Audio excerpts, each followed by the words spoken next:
Magandang araw mga ka-agri. Ngayong araw nito ay maglalagay tayo ng ipot na manok o sikindang para sa ating transplant na kamatis.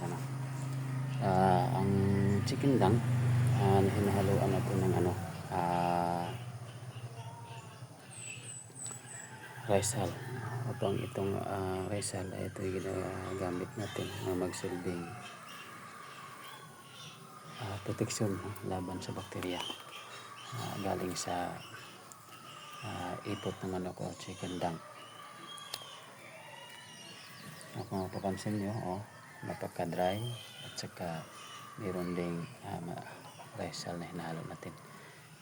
Kasi ang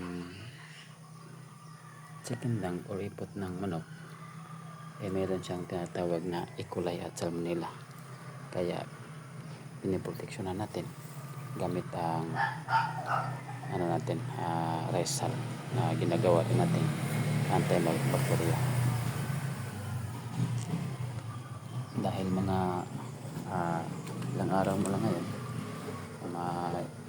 mag-transplant na tayo ng ating kamatis. Papakita ko rin sa inyo ang ating kamatis na malapit natin i-transplant. Ito na mga ka-agri ang ating sibling kamatis. Medyo mahaba-haba na. Pwede na yata itong itanim, kaso lang hindi pa tayo nakapaglagay ng chicken dung. Magputing muna tayo ng chicken dung upang sa ganon na mayroon din siyang panimulang pagkain, organic na pagkain na siyang magbibigay din ng healthy sa kanilang pagtubo.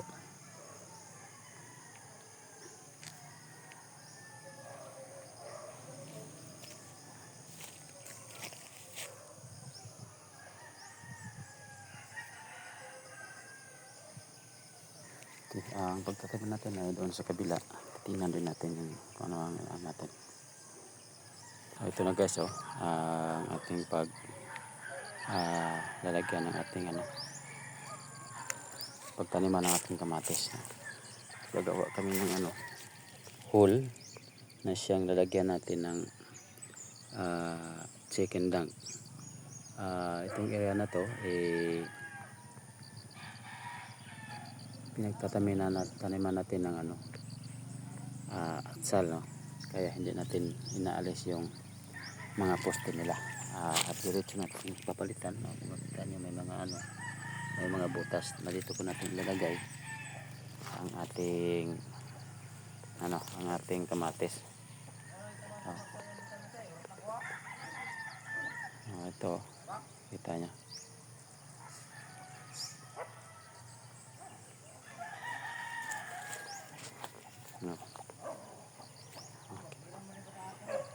Hindi pa nalagyan ng chicken dung, binubutasan pa lang natin para mayroon tayong kalalagyan. Ito makita nyo ang mga poste hindi namin naalis, para ito lang ang lalagyan natin ng trellis. Yan lang muna mga ka-agri, update natin sa susunod na araw yung pagta-transplant na natin ng ating kamatis.